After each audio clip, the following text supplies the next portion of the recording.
What I think is really interesting is art is linked to expressing yourself. And you can physically decide to put on some piece of music and express whatever comes up there. Yeah. Or you could work through a mood that you've got or focus on a mood. So expressing complex emotions, and often they change as you actually express them. So have you ever done a piece of art where you thought, right, I am feeling this and I'm going to go into the studio and I'm going almost paint it out or paint, Yeah. So do you understand what I mean? Yeah, Because I've done that. Actually, quite recently as well, I've just started a canvas that's quite different for me. It's a bit more on the abstracty side. Yeah. And that was really a point in my life where I'd handed my notice in my day job, and obviously now I'm self-employed as an artist. But it was really kind of giving myself that freedom to be able to express all the excitement that I was feeling. And it might be that it doesn't actually turn into a piece of artwork that I want to sell. It might just be that the canvas was there for me in that time to get something down, because I was almost overspilling with emotions about the whole thing, because, as you know, Debs, It's a big thing. It's massive. It's a massive turning point in my life. Yeah. So, yeah, definitely. And I didn't go into that canvas with any kind of plans about what was going to be on it. I just thought, I'm just going to let loose and give myself freedom to be able to use it to really express what I'm feeling at the moment. So yeah, I've definitely had that experience. And I think it's a really important part of art that you can always come to it no matter what mood you're in, whether you're not feeling great. I find it energising after I've finished painting.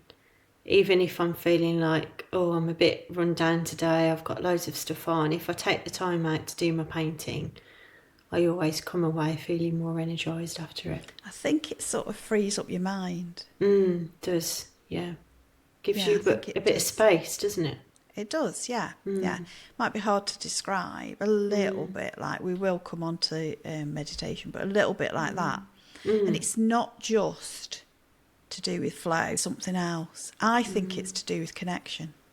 Yeah. I think it's to do with, I think although it appears like the internet means that we're completely connected to the world all the time, not sure that's the same sort of connection. No. So my art now is about nature, and you're a nature-inspired artist as well. Yeah.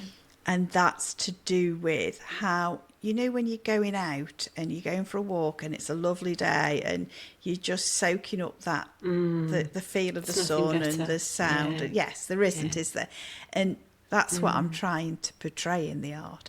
The art that's mine is to do with, it is that connection to the world. Is. Yeah. And about being in the moment and being present. Yes. And for me, it's also about feeling things and acknowledging your feelings as well. When you are in nature, I think it's easier to do that somehow. You feel more grounded. Yeah. And as part of being, because you're around nature. Definitely. And I think that we lose that with the internet. And oh, definitely. Yeah. Yeah. It's not that same genuine connection, is it? No. I feel like that moves us on to meditation, you know. Yeah, it does quite nicely. Yeah. Yeah, so I suppose the similarities between the creative process, painting, whatever it is that you do, and meditation, there's quite a lot of overlap, isn't there, Debs, in terms of the feeling that you get when you're being creative, giving yourself that space. Yeah, definitely. So when you're in flow, when the painting almost paints itself, at that point, that feels for certain to meditation. Yeah. So what we mean by, for those who aren't aware of what in flow is, it's when you're getting out of your own way. So you're not analysing a painting and you're tapping into your intuition, which is what we talked about in the last episode. So at that point, the feel is very, very similar to meditating. And that obviously is documented, that meditation is good for your health. And I think it's just very, very similar, the health benefits. Yeah. I think it's about being present and allowing yourself just to have the space to do something that's creative, isn't it? That puts your mindset into a different place. Yeah. And I think that it's an active meditation. Yeah, because you're not just kind of sat there and you're actually doing something. Yeah. So it sounds a bit woo-woo, but it isn't. It's just the way that you're tapping into that part of your brain that is bringing together all of those experiences from your life. And that's creativity when it works. And you can see it with people. They go quiet. If I'm teaching and you go into that state, it's very difficult to talk. Yeah, yeah. I was trying to demonstrate in a workshop a couple of weeks ago how to place down a mark just from feeling like the mark should go there. Do you speak at the same time? It really doesn't work. No. Because that's using a different part of your brain. Yeah. It's really interesting. Yeah. And I've also heard musicians say things like good songs write themselves. Yes. And it's just a process of getting out of your own way and just letting it come to you. Yes. Yeah, it definitely works, and you can learn to do it as well. But you have to, in the same way as you can learn to meditate. It's a very, very similar thing to learn, if that makes sense. Yeah. It does take practice, though, doesn't it, of letting go of that control and absolutely getting into the right kind of mindset to let it flow, because it can feel quite unnatural as well from our usual way of being in 2024. Although I think we're having to do a little bit more of the mindset things, aren't we, in order to be able to cope with how fast it is. Absolutely. The other thing that comes to mind as well when we've been speaking is that whole problem-solving piece that I think creativity can help with.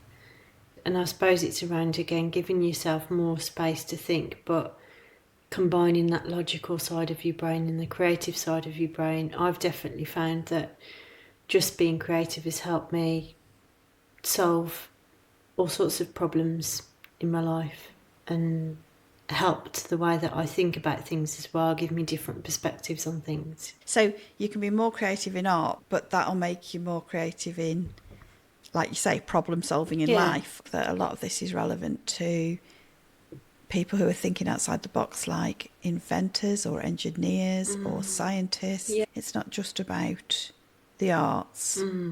Although we did discuss earlier, so I think we could come back to that, the expressing complex emotions. So art is about expressing yourself. Is it always about expressing emotions? Or is it about expressing how you see the world? Yeah, it could. I suppose it could also be a perspective on something. So it might be more on the political or social side of things. So not necessarily specifically talking about emotions, but it might be something that's politically charged, for example. But it definitely, for me, it's about expressing an idea or an emotion. Yes. Yeah. And I still think that those other fields is again about expressing an idea, creating something. Yes. Yeah. Yeah. And so I'm just looking at the links. It's interesting. It's fascinating, isn't it?